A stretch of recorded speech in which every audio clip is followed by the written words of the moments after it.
Lindsay gives us a thumbs up. We'll go ahead and get started. Good morning, everybody. It's October 12th, 2023. This is Commissioner's special meeting for the budget.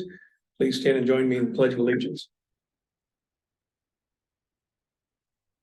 Pledge allegiance to the flag of the United States of America, and to the republic for which it stands, one nation under God, indivisible, with liberty and justice.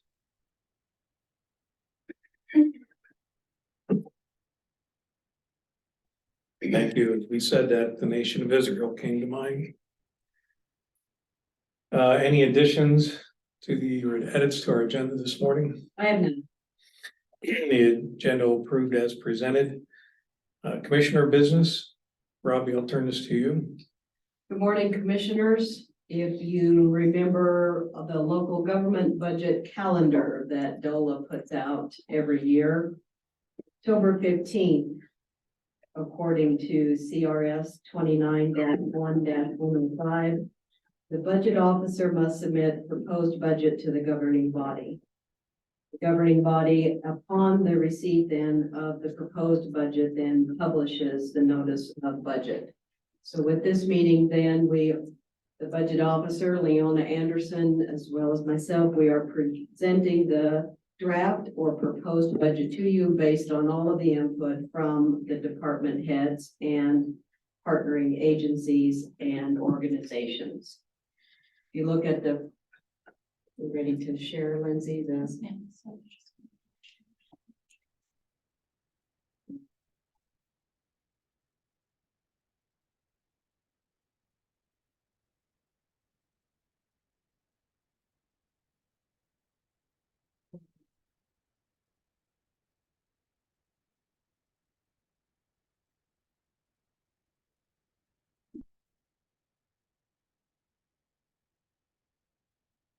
okay, you have this that Leona has provided for you.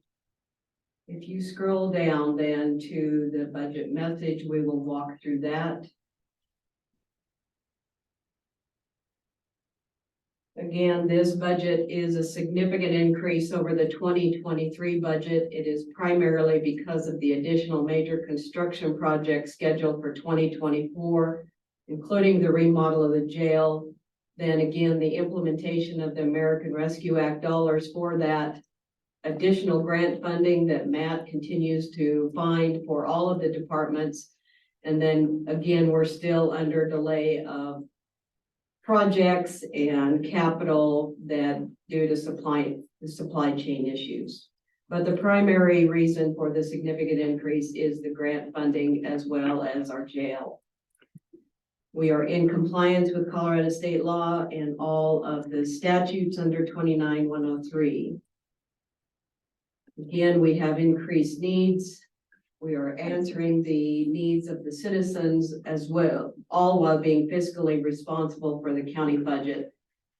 As in the past, we do not have any debt with the exception of one lease payment. We have been saving dollars we knew that we were going to have to remodel the jail. And so this budget reflects when we have actually started that remodel, and therefore you will see a significant dip into the reserve. If we look at the major accomplishments, then we are starting to see that flattening of the sales tax revenue, both for our capital as well as the public safety, as well as the general fund. But we are continuing to fund economic development so that we continue the economic diversification. We are still funding the full cost of the one Delta County director, as well as admin, office equipment, and additional maintenance and support for that position. In the proposed budget, then we have a 3% cost of living for all employees. And at the same time, Delta County covered the full cost of the 2% increase in employee insurance at the PPO 7 level. In addition, as similar to last year, then all additional programs that employees may offer to choose, whether it be spouse, children, or family, we are only asking the employee to contribute $300, which is significantly less than previous years, when you made the change last year. Continued capital and sales tax dedication to Delta County libraries. The library construction project was reflected in the 2023 budget. We do have a few items that are reflected in the 2024. There will be additional FTEs requested in accounts payable, public works, clerk and elections, and the treasurer in this proposed budget. Again, our public safety tax is a standalone and it has its own budget as well as the American Rescue Act. Again, Matt has been very successful in obtaining grants for a significant number of departments, and our Veterans Affairs program has seen an additional expansion of the program. Our challenges include the uncertainty of the voter outcome of the Colorado Proposition HH, which is the property tax change and revenue change measure. Jolene has done a very good job of projecting what may happen if that passes, and that will be part of the discussion as we move forward. Inflation continues to impact all of Delta County as well as the residents, but especially for our supply chain and our maintenance dollars, as well as construction.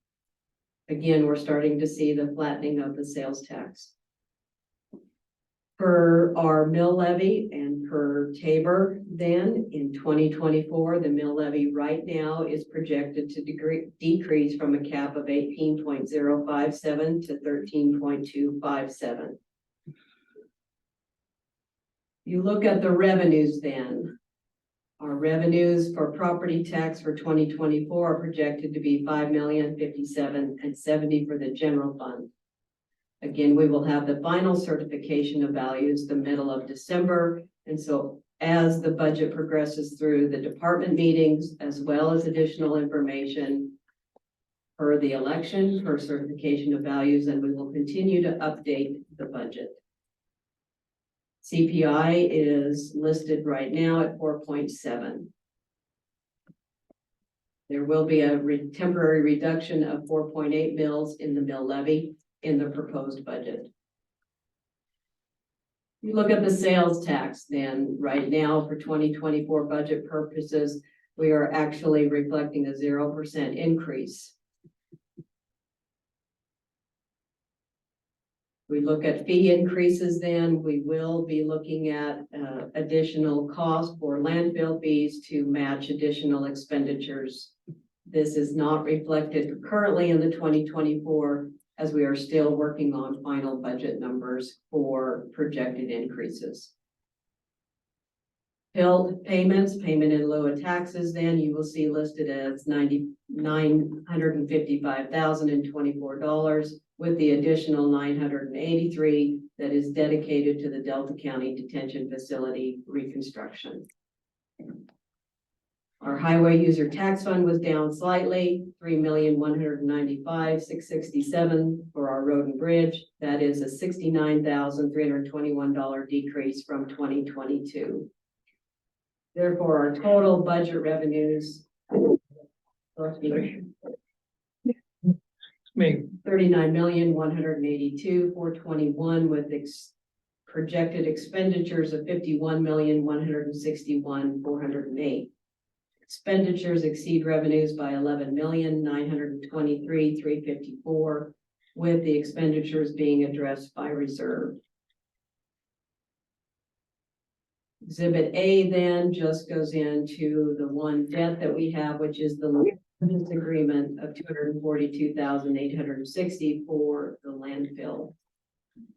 With that, that is the presentation of the budget. Today and next week, all of the departments will be coming to you all with their individual department budget and information there. At that time, then you all, per normal, will evaluate the individual department budgets, and we will update the budget message as well as all budget sheets after the department meetings. Effective today, not only will the budget notice be put on the website, but this entire proposed budget will be also placed on the website, as well as a hard copy here at 560 Dodge for the public if they are interested. With that, I'll be glad to answer any questions, as well as Leona is here as well. Questions, commissioners? I really have no questions. I just want to give a big thank you to Robbie and her team here for once again putting everything together. I know there's a lot of work that goes into this. I know Leona's been working very hard to try to get everything done. And big thanks to everyone, including all the department heads for putting all this together. So that's all I got. Thank you very much. Susan does yeoman's work on the salaries. Michelle put forward the salary information, and then Leona burned all night long to get this for you all. As we noticed by the dinging of the email at 5:41 this morning. Yes, I would just echo what Commissioner Supa said, you know, all the work that goes into this, all the meticulous numbers, make sure everything balances, make sure all the department heads are aware of what's going on so that the public can be informed and we are adhering to the very statutes that we have to adhere to. But thank you very much for all your hard work in putting this proposed budget together. Thank you. You know, county's budget reflects its values and priorities, and we really are investing in public safety for 2023, 2024. And we really appreciate people stepping up to make this happen. And the work by Matt Jennings and many others here, finding these grants, Leona, really contributes to that. So my thanks also. Robbie, thank you. And remind me, do we need to formally accept this? No, you don't. You just, Okay, it's here. We're gonna put it on the website. The notice will go in the official public record. It'll also be on the website as well. thank you. If we don't want to go through 3 days of hearings, can we formally deny it? Absolutely. Sorry, Leona, just had to say. You're gonna get more early morning.